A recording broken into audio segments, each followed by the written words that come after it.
Does a single season of good rain cure a devastating drought? No way. Poverty isn't just a temporary state of having an empty wallet. It's a mechanical trap. One single streak of bad luck, it can literally steal your next 10 years. Today, we're shattering everything you thought you knew about being poor. Welcome to The Explainer. Today, we're diving into the 10-year hangover, looking at how uninsured shocks trap us in poverty. We're going on a myth versus reality journey to uncover the brutal, mechanical truth of how poverty actually works. Trust me, the data we're looking at today is going to completely change your perspective. And hey, we aren't just guessing here. We are looking at cold, hard data from a landmark study published in the Journal of Development Economics by Stefan Dercon, peer-reviewed, bulletproof. We're talking about real, on-the-ground evidence from rural Ethiopia. Let's get right into Section 1, the 10-year hangover of disaster. To understand this, we've got to go back to the devastating Ethiopian famine of the mid-1980s. What happens when disaster strikes and you have absolutely zero safety net? Think about this. 85% of families slashed their food intake. 66% resorted to eating wild, uncultivated plants. Almost 40% sold off their most precious valuables just to stay alive. These aren't just numbers on a page. This is raw human desperation. They didn't just lose money. They literally had to sell their futures. So what actually happened to these people after the worst was over? The researcher tracked exactly 342 of these specific households. He collected data over 8 long years, from 1989 all the way to 1997, just to see who survived and, more importantly, who actually managed to recover. Which brings us to Section 2. Who is actually outrunning poverty? Okay, so in the 1990s, Ethiopia saw this massive so-called economic boom. Incomes went up, but wait, was it an actual miracle? Let's walk through the timeline. 1984 was total destruction. Fast forward to 1989, and the famine hangover is still crushing them. By 1994 to 1997, the data finally shows high growth. But here's the catch. This wasn't an economic miracle at all. It was an agonizing 10-year crawl just to get back to where they started. The starting line itself was completely wrecked. 65% of the people in these villages suffered severe wealth loss. 2/3 of the population were gutted. So their starting point for that 1990s boom, it was fundamentally broken from the very beginning. All right, Section 3, catching the real culprit. How does a temporary lack of rain create permanent, unbreakable poverty? Let's break down the actual anatomy of a poverty trap. Step 1, disaster strikes. The rain stops. Step 2, survival mode. You sell your farming tools, you sell your livestock, and you literally eat the seeds you were supposed to plant next year. Step 3, the weather normalizes. The rain finally comes back.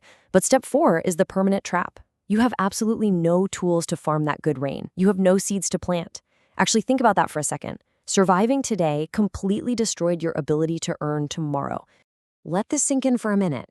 A 10% drop in rainfall today reduces your food consumption by 3%, up to 5 years later.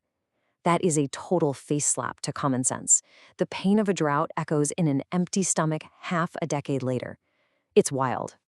Let's move on to Section 4, face-slapping truths. Forget everything you've been told about escaping poverty. The data we are about to see completely contradicts standard charity logic. The ultimate myth we hear everywhere is that education changes fate, right? That's what we're taught. But the reality? In this specific study tracking these specific villages, the economic returns to education were zero. Literally zero. A complete anti-cliche moment. And you might be wondering why. Because context is everything.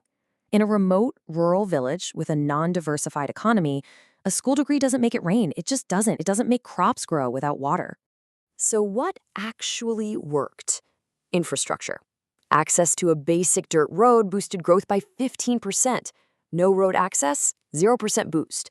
A simple dirt road was the magic bullet. Why? Because a road meant you could reach a market. You could find off-farm work. A road meant survival. And here is the ultimate penalty of uninsured risk. If you suffered heavily in the 1980s famine, your growth a full decade later in the 1990s was slashed by 16%. That is the brutal, numerical cost of having no insurance, a temporary shock stealing a decade of growth. Which brings us to Section 5, the study's flaws and the bottom line. Now, we need to be absolutely objective here. The story is super compelling, but we've got to brutally critique the academic limits of this study. First up, it's a tiny sample size, only 342 households. Second, there's massive selection bias. These villages were picked specifically because they suffered the most. And third, the growth illusion.